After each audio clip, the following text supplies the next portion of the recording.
Halo teman-teman, jumpa lagi dengan saya Suryani Pantau ya. Dan hari ini senang sekali bisa berjumpa dengan Anda lagi. Ini adalah akun saya ya, yang baru saudara, karena satu dan dua hal. Maka akun YouTube saya yang lama sudah dihapus ya. Tapi tidak mengapa, kita mulai walaupun saya mulai dari awal. Oleh sebab itu saudara, saya sangat ingin saudara mendukung channel saya ini ya, dengan subscribe, like, dan sharekan juga kepada teman-teman yang lain supaya banyak orang yang mendapat berkat dari apa yang saya share lewat kebenaran firman Tuhan. Nah saudaraku yang kekasih, pada hari ini saya ingin membahas atau menjawab beberapa hal yang saya temui ya di TikTok ya. Beberapa hari yang lalu saya mendengar atau melihat satu TikTok, yaitu percakapan antara Dondi Tan dengan Jesslyn ya, Jesslyn mualaf yang baru-baru itu ya. Dan di dalam percakapan mereka, Dondi Tan mengatakan begini, bertanya begini, Tuhan Yesus itu menebus dosa ya, menebus dosa, menebusnya kepada siapa katanya, menebusnya kepada siapa katanya, kan upah dosa itu maut. Kemudian dan berkata ya, upah dosa itu maut. Nah kalau maut kan neraka, jadi berarti orang berdosa masuk neraka, berarti supaya keluar dari neraka nebusnya sama iblis. Kira-kira seperti itu percakapan mereka. Iya ya, masuk akal juga sih katanya saudara. Nah saudara, kita melihat di sini satu hal yang perlu kita ketahui. Pada hari ini saya ingin membahas bahwa ini sama sekali tidak benar ya, ini sesat sekali. Tuhan Yesus mati di atas kayu salib bukan membayar harga darahnya kepada iblis, tetapi kepada Allah Bapa. Jelas ya, kepada Bapa, karena Bapalah yang mengutus dia di dalam daging ya, mengutus dia dalam daging supaya lewat daging Tuhan Yesuslah di atas kayu salib dan darahnya tertumpah, dia membayar harga semua kita kepada Bapa ya, sehingga kita dimerdekakan di dalam Alkitab. Nah perbedaannya di luar sana dengan apa yang diajarkan dalam Alkitab, bahwa di dalam Alkitab itu dosa itu bukan hanya perbuatan-perbuatan. Karena mencuri saya berdosa, membunuh saya berdosa, bukan. Tetapi karena saya berdosa saya mencuri, karena saya berdosa saya membunuh, dan sebagainya saudara. Dan satu hal lagi yang perlu kita ketahui, Alkitab menyatakan dosa itu sebagai hutang. Jadi hutang saudara, hutang, yang namanya hutang itu harus dibayar. Nah kita harus membayar hutang. Hutang apa?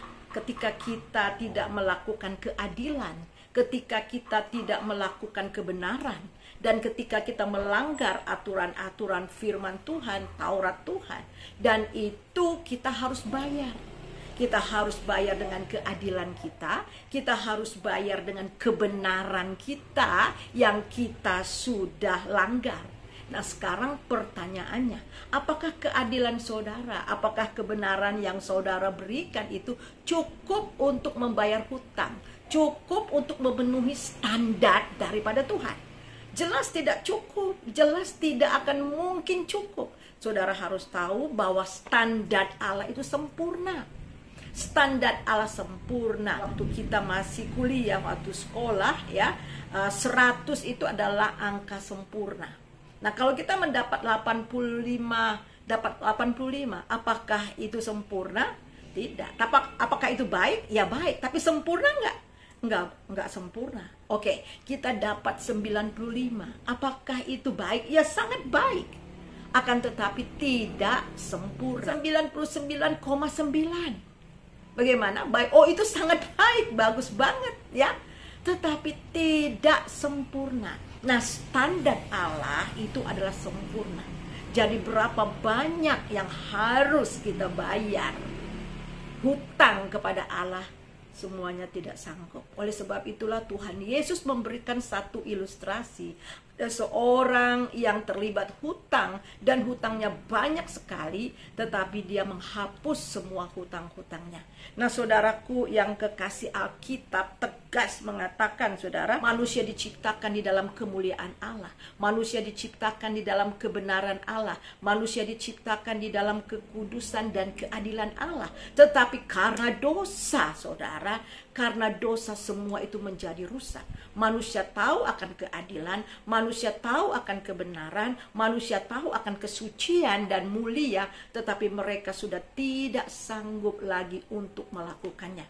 Oleh sebab itu firman Tuhan juga mengatakan, saudara, bahwa semua orang telah berdosa dan kemudian tidak ada yang benar, seorang pun tidak. Tidak ada seorang pun yang berakal budi, tidak seorang pun mencari Allah. Semua orang telah menyeleweng, mereka semua tidak berguna. Tidak seorang pun berbuat baik, seorang pun tidak. Perhatikan, tidak ada seorang pun yang benar. Saudara, benar itu absolut, saudara. Dari standar Allah, dari standar, dari ukuran Allah itu sendiri, tidak ada yang benar, seorang pun tidak. Bahkan di sini dikatakan semua orang sudah menyeleweng, menyimpang dari aturan Tuhan, menyimpang daripada kehendak Tuhan dan rencana Tuhan, dan tidak berguna. Kenapa tidak berguna? Artinya itu adalah bahwa memang tidak lagi berguna di sini karena tidak lagi mencapai standar Allah, tidak lagi mencapai sasaran Allah. Allah mau menciptakan, Allah mau kita memuliakan Dia karena kita memang diciptakan di dalam kemuliaannya, tetapi itu sudah kehilangan sasaran.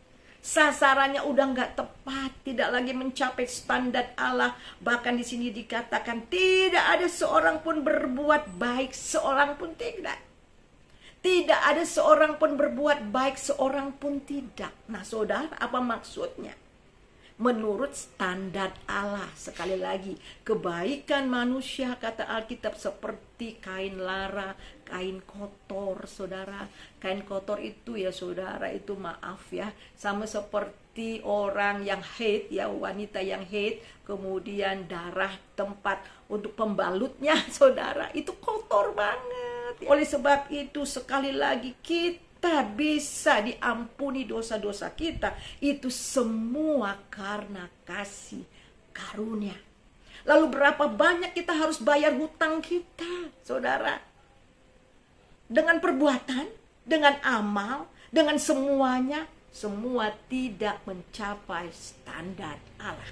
Oleh sebab itu firman Tuhan mengatakan kita ini diselamatkan bukan oleh karena perbuatan baik kita, oleh karena kasih karunia, saudara, bukan oleh perbuatan baik kita, bukan oleh pekerjaan kita. Jangan ada orang yang memegahkan diri, kata Tuhan. Jadi jelas kita diselamatkan hanya karena kasih karunia dan iman kepada Tuhan Yesus Kristus. Yesus harus jadi daging, supaya di dalam daging Tuhan Yesus yang tidak berdosa itu, daging kita yang berdosa ditimpakan di daging Tuhan Yesus. Dan Yesus katakan tetelestai, sudah selesai. Dia membayar semua harga yang harus kita bayar.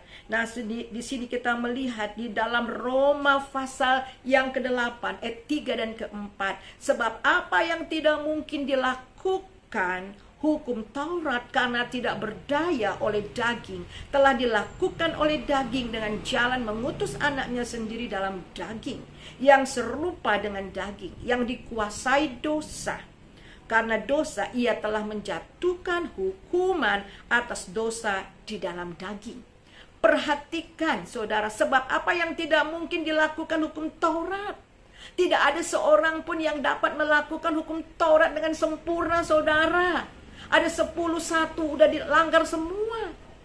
Karena standar Allah itu sempurna, saudara. Satu saja dilanggar, semua sudah dilanggar. Ada yang sanggup? Tidak ada yang sanggup. Sebab itulah dia harus menjadi daging. Di sini dikatakan Karena ketidakberdayaan oleh daging telah dilakukan oleh Allah dengan jalan mengutus anaknya sendiri dalam daging, yang serupa dengan daging, dikuasai dosa karena dosa. Ia telah menjatuhkan hukuman atas dosa di dalam daging. Jadi dia menjatuhkan hukuman dosa kita di dalam daging Tuhan Yesus. Dia lunasi hutang-hutang kita, saudara, di dalam daging Tuhan Yesus yang tidak berdosa itu. Nah, saudara, kita lihat yang berikutnya di dalam ayat yang keempat.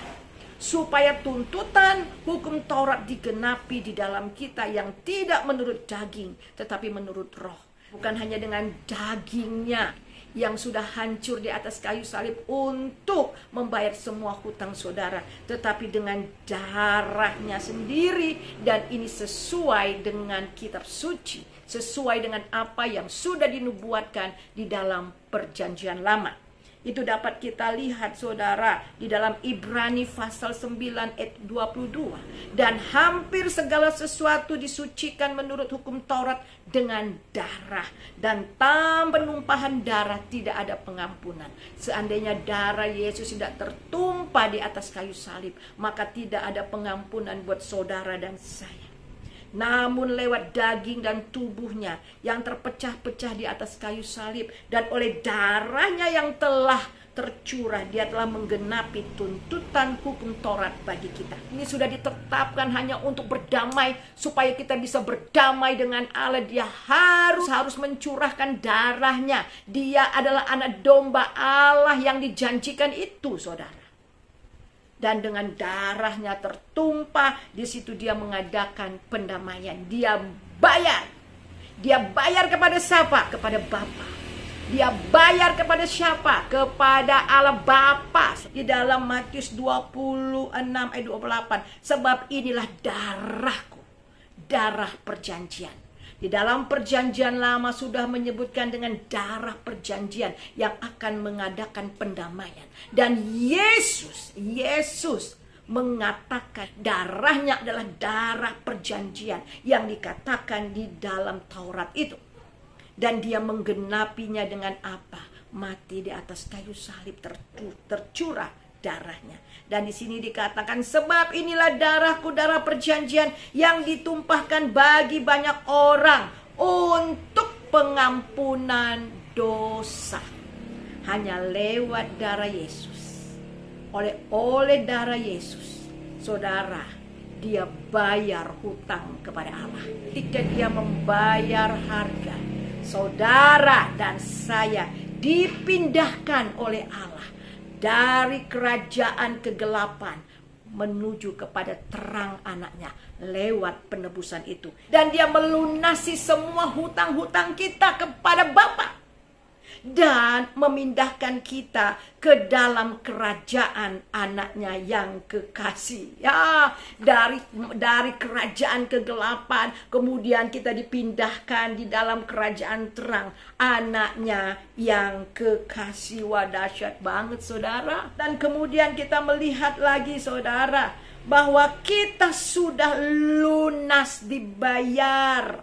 Dan Alkitab mengatakan, ya, di dalam 1 Korintus 6 ayat 20, sebab kamu telah dibeli dan harganya telah lunas dibayar. Jadi saudara, kita lunas dibayar. Karena itu muliakanlah Allah dengan tubuhmu. Jadi bagaimana kita memuliakan Allah dengan tubuh kita? Yaitu dengan menghasilkan perbuatan-perbuatan baik yang dihasilkan oleh Roh Kudus. Jadi perbuatan baik itu bukan untuk kita bayar hutang kita kepada Allah, tetapi justru perbuatan baik itu sebagai bukti bahwa kita sudah berpindah dari gelap kepada terang. Sekali lagi, kita bersyukur bahwa kita sudah lunas dibayar. Saudara enggak bayar down payment dan saudara enggak nyicil-nyicil untuk masuk surga, saudara. Mau nyicil sampai kapan? Enggak pernah kegenapi. Contoh, saudara, saya punya mobil, saya cicil setiap bulan. Saya sudah cicil ya harusnya 3 tahun, Tapi saya baru bayar 2 tahun. Dan kemudian pas 2 tahun itu saya udah nggak bisa sampai 3 tahun. Apakah mobil bisa dipakai oleh saya? Nggak bisa lagi. Diambil sama dealer, saudara. Karena apa? Nggak lunas. Tetapi puji nama Tuhan, kita lunas dibayar. Sebab itu muliakanlah Tuhan di dalam tubuhmu.